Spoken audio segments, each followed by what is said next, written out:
Bonjour tout le monde, je suis Antoine. Gabriel, j'ai une histoire incroyable à te raconter. La semaine dernière, j'ai fait un safari photo dans une réserve naturelle et j'ai vécu des moments magiques. Bienvenue sur Well Spoken French, cher auditeur. Antoine, un safari photo? Raconte-moi tout. Où es-tu allé exactement? Je suis parti dans une grande réserve naturelle en France, dans les Alpes. C'est un endroit protégé où vivent beaucoup d'animaux sauvages.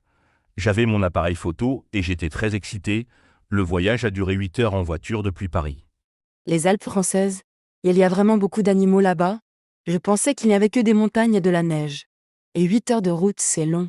Détrompez-vous, il y a une faune très riche. Le voyage était fatigant, mais dès que j'ai vu les montagnes, j'ai oublié ma fatigue. L'air était si pur et frais. J'ai dormi dans un petit chalet en bois au cœur de la réserve. Un chalet en pleine nature? Ça devait être romantique. Et tu étais seul ou accompagné? J'étais avec un groupe de 6 personnes passionnées de photographie animalière. Il y avait 2 couples de retraités, une jeune femme biologiste et moi. Nous venions tous de différentes régions de France. Quelle belle diversité. Et le premier jour, qu'est-ce qui s'est passé? Le premier jour, dès le matin, j'ai vu un groupe de chamois sur les rochers. Ces animaux sont si gracieux. Ils sautent de rocher en rocher sans aucune difficulté. Notre guide nous a expliqué qu'ils peuvent sauter jusqu'à 2 mètres de hauteur. 2 mètres? C'est impressionnant. Les chamois, ces petites chèvres de montagne. Tu as réussi à les photographier. Oui, mais c'était difficile. Ils bougent très vite et ils ont peur des humains. J'ai dû rester très silencieux et patient. Après 1 heure d'attente, j'ai pris quelques belles photos. La biologiste du groupe m'a aidé à régler mon appareil. 1 heure d'attente. Il faut vraiment de la patience pour photographier les animaux sauvages. Et cette biologiste, elle était sympa. Très sympa. Elle s'appelait Camille et elle étudiait le comportement des animaux alpins depuis 5 ans. Elle connaissait des anecdotes fascinantes sur chaque espèce. Par exemple, les chamois changent de couleur selon les saisons. Ils changent de couleur? Comment ça? En été, leur pelage est brun clair, mais en hiver, il devient presque noir. C'est pour mieux se camoufler selon l'environnement. Camille nous a montré des photos comparatives. C'était incroyable. La nature est si intelligente. Qu'est-ce que tu as vu d'autre ce premier jour? Ensuite, j'ai eu la chance de voir des marmottes. Elles sont si mignonnes. Elles sortent de leur trou pour manger l'herbe, puis elles disparaissent très rapidement. Camille nous a dit qu'elle hiberne 6 mois par an. 6 mois d'hibernation. Quel rêve! Les marmottes. J'adore ces petits animaux. Elles font ce cri aigu pour prévenir du danger, n'est-ce pas? Exactement. J'ai entendu leur cri plusieurs fois. C'est un signal d'alarme pour les autres marmottes. Quand une marmotte crie, toutes les autres courent se cacher. Camille nous a expliqué qu'elles ont différents cris selon le type de danger. Différents cris, comme un langage. C'est fascinant. Oui, un cri pour les oiseaux de proie, un autre pour les renards, et encore un autre pour les humains. Camille pouvait même imiter leurs cris. Les marmottes lui répondaient parfois. Incroyable. Camille avait l'air d'être une experte. Et le deuxième jour? Le deuxième jour a été encore plus extraordinaire. Nous nous sommes levés à 4 heures du matin pour observer les animaux au lever du soleil. L'un des couples de retraités, Marcel et Odette, avaient apporté du café dans des thermos. 4 heures du matin. Vous étiez courageux. Et Marcel et Odette, ils étaient sympas. Adorable. Marcel était un ancien instituteur et Odette une ancienne infirmière. Ils faisaient de la photographie animalière depuis leur retraite. Ils avaient voyagé dans le monde entier pour photographier des animaux. Quelle belle passion. Et qu'avez-vous vu au lever du soleil? J'ai aperçu un cerf magnifique. Il était énorme avec de grandes cornes. Il buvait dans un petit lac de montagne. C'était un spectacle extraordinaire. Marcel m'a prêté ses jumelles pour mieux l'observer. Un cerf. Ces animaux sont si majestueux. Tu étais loin de lui? Assez loin, heureusement. Le guide nous avait dit de garder nos distances. Les cerfs peuvent être dangereux, surtout pendant la saison des amours. Celui-ci était très calme, mais nous sommes restés prudents. Odette a pris des photos magnifiques. Tu avais un guide expérimenté? Raconte-moi plus sur cette personne. Oui, elle s'appelait Marie et elle était garde forestière depuis 15 ans. Elle connaissait parfaitement tous les animaux de la région.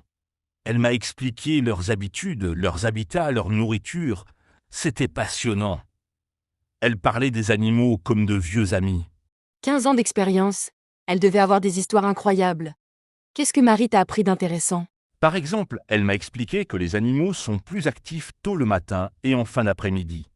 C'est pourquoi nous partions avant le lever du soleil. Elle nous a aussi appris à reconnaître les traces d'animaux dans la boue. Reconnaître les traces. Comme les Indiens dans les films. C'était difficile. Au début, oui. Toutes les traces me semblaient identiques. Mais Marie était très patiente. Elle nous a montré les traces de cerfs, de sangliers, de renards, même de petites souris. Chaque animal a sa signature unique. Sa signature. J'aime cette expression. Et tu as vu des oiseaux aussi? Les montagnes abritent sûrement beaucoup d'espèces d'oiseaux. Bien sûr, j'ai vu des aigles qui volaient très haut dans le ciel. Marie m'a dit qu'ils chassent les petits mammifères. Leurs vols sont impressionnants. Un aigle peut voir une souris à plus d'1 kilomètre de distance. 1 kilomètre? Quelle vue! Les aigles. Ces oiseaux sont si puissants. Tu as réussi à les photographier en vol. C'était très difficile. Ils volent si vite et si haut. J'ai pris quelques photos, mais elles ne sont pas parfaites. Il faut beaucoup d'expérience pour photographier les oiseaux en vol. Marcel m'a donné des conseils techniques. Marcel avait l'air d'être un expert. Quel conseil t'a-t-il donné? Il m'a dit d'augmenter la vitesse d'obturation de mon appareil et de suivre l'oiseau avec l'objectif avant de déclencher. C'est comme tirer à l'arc, il faut anticiper le mouvement. Ces conseils ont amélioré mes photos. Excellent conseil. Et quels autres oiseaux as-tu observés? Des corbeaux, des mésanges, des pics-verts, des buses. Marie connaissait le chant de chaque oiseau. Elle pouvait identifier un oiseau juste en l'entendant chanter. Elle nous a même appris quelques chants. Elle vous a enseigné les chants d'oiseaux? C'est merveilleux. Tu te souviens de quelques-uns? Oui, le chant du rouge-gorge ressemble à une petite mélodie douce, le pic-vert fait un bruit comme un rire, et la mésange fait tititi très rapidement. Maintenant, quand j'entends ces sons, je reconnais les oiseaux. Quelle belle compétence! Et côté insectes et petites créatures.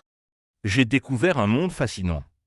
Des papillons colorés, des abeilles qui butinaient les fleurs de montagne, même des salamandres près des ruisseaux. Camille nous a expliqué l'importance de chaque insecte dans l'écosystème. L'écosystème. Tout est connecté dans la nature. Les salamandres. Ces petits amphibiens sont si discrets. Il faut vraiment bien regarder pour les voir. Exactement. Marie nous a montré comment les chercher sous les pierres humides. Au début, je ne voyais rien, puis mes yeux se sont habitués et j'ai commencé à les repérer. Odette était la plus douée pour les trouver. Odette avait l'œil. Et le 3e jour, qu'est-ce qui s'est passé? Le 3e jour a été le plus mémorable. Nous avons eu une rencontre incroyable. Nous marchions silencieusement dans la forêt quand soudain, Marie nous a fait signe de nous arrêter. Elle avait entendu un bruit. Un bruit mystérieux. Qu'est-ce que c'était? Nous avons vu une famille de sangliers. Il y avait une maman sanglier avec ses 4 petits. Ils cherchaient de la nourriture dans la terre. Marie nous a fait signe de ne pas bouger et nous sommes restés immobiles pendant 20 minutes. Des sangliers avec des petits? Ces animaux peuvent être dangereux. Qu'est-ce que vous avez ressenti? J'étais à la fois excité et terrifié. Les petits sangliers jouaient ensemble pendant que leur mère surveillait. Elle levait la tête régulièrement pour vérifier qu'il n'y avait pas de danger. C'était un spectacle incroyable. 20 minutes sans bouger. Tu as dû avoir des crampes. Mais quelle expérience unique! Mes jambes tremblaient, mais pas seulement à cause de la position. C'était l'émotion. J'ai pris des photos extraordinaires. Cette rencontre restera gravée dans ma mémoire. Marcel avait les larmes aux yeux. Marcel était ému. Je comprends. Voir des animaux sauvages dans leur habitat naturel, c'est émouvant. Et le 4e jour? Le 4e jour, nous avons exploré une autre partie de la réserve. Marie nous a emmenés près d'une rivière où vivent des castors. J'ignorais qu'il y avait des castors en France. Des castors! Ces ingénieurs de la nature. Tu as vu leur barrage? Oui, ils avaient construit un barrage impressionnant avec des branches et de la boue. Marie nous a expliqué que les castors peuvent modifier complètement un paysage. Leur barrage créait un petit lac artificiel. Les castors sont vraiment intelligents. Et tu as vu les castors eux-mêmes? Nous avons eu de la chance. En fin de journée, un castor est sorti de l'eau pour réparer son barrage. Il transportait une grosse branche dans sa gueule. Camille a filmé la scène avec sa caméra. Formidable. Et les autres jours? Le 5e jour, nous avons observé des renards. Marie connaissait l'emplacement de leur tanière. Nous nous sommes cachés derrière des buissons et nous avons attendu. Vers 18h, une famille de renards est sortie. Les renards. Ces animaux sont si beaux. Ils étaient méfiants. Très méfiants. Le père renard sortait d'abord, il regardait partout, puis il donnait le signal à sa famille. Les petits renards jouaient comme des chiots. Leur jeu était adorable. J'adore les bébés animaux. Et tu as appris des choses importantes sur la protection de la nature pendant ce voyage.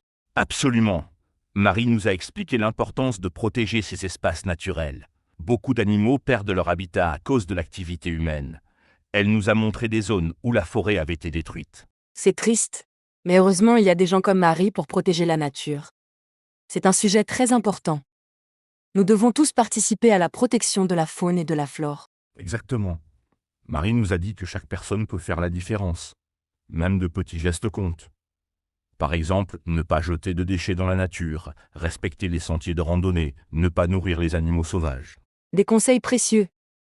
Et depuis ton retour, tu as changé tes habitudes. Oui, depuis mon retour, je soutiens une association qui protège les animaux sauvages. Je fais aussi du bénévolat le week-end pour nettoyer les forêts près de chez moi. Chacun peut faire quelque chose. Bravo Antoine. C'est admirable. Et tes nouveaux amis du voyage vont rester en contact. Bien sûr, nous avons créé un groupe sur les réseaux sociaux où nous partageons nos photos et nos nouvelles découvertes. Marcel et Odette m'ont invité à les accompagner pour photographier des oiseaux migrateurs. Quelle belle amitié. Et Camille, qu'est-ce qu'elle devient? Camille continue ses recherches. Elle étudie maintenant les effets du changement climatique sur les animaux alpins. Elle nous envoie régulièrement ses rapports scientifiques. C'est passionnant. Le changement climatique affecte aussi les animaux. C'est un sujet préoccupant. Et tu recommandes ce type d'expérience à nos auditeurs? Absolument. Observer la faune sauvage nous reconnecte avec la nature. C'est relaxant, éducatif et ça nous fait réaliser la beauté du monde animal. Ça change notre vision de la vie. Et pour ceux qui veulent commencer, quels conseils donnerais-tu? D'abord, respecter les animaux et leur environnement. Ne jamais les déranger, garder ses distances, ne laisser aucun déchet dans la nature. Et surtout, être patient. Les plus belles observations demandent du temps. Des conseils essentiels. Et pour l'équipement? Des jumelles, un appareil photo avec un bon zoom, des vêtements confortables et silencieux, un carnet pour noter ses observations et surtout beaucoup de patience. Marie recommandait aussi d'apporter des barres énergétiques. Et des chaussures de marche confortables, j'imagine. Indispensable. Nous avons marché chaque jour. Mes pieds m'ont remercié d'avoir acheté de bonnes chaussures de randonnée avant le voyage. La patience, la qualité la plus importante du photographe animalier. Et tu retourneras dans cette réserve. Déjà prévu. Je retourne l'année prochaine pour observer les animaux en hiver. Marie dit que c'est complètement différent. Les paysages sont magnifiques sous la neige et certains animaux ne sortent qu'en hiver. Les animaux d'hiver, comme les hermines et les lièvres blancs, et tu as d'autres projets de safari photo. Oui, Marcel et Odette m'ont proposé de les accompagner en Camargue pour photographier les flamants roses. Et Camille organise une expédition pour observer les loups dans les Vosges. Des loups? Ça c'est de l'aventure. Tu n'as pas peur? Un peu, mais avec Camille comme guide, je me sens en sécurité. Elle connaît le comportement des loups et elle sait comment les observer sans danger. C'est le rêve de tout photographe animalier. Antoine, merci pour ce récit passionnant. Tu nous donnes envie de découvrir la faune française. Nos auditeurs vont être inspirés. Avec plaisir, Gabriel. La nature nous offre des spectacles gratuits tous les jours, il suffit de savoir regarder. Et surtout, il faut la protéger pour les générations futures. Excellente conclusion. Chers auditeurs, merci de nous avoir suivis sur Waspoken French. Prenez soin de la nature et des animaux. Sortez, observez et respectez la faune qui nous entoure. À bientôt pour de nouvelles aventures en français.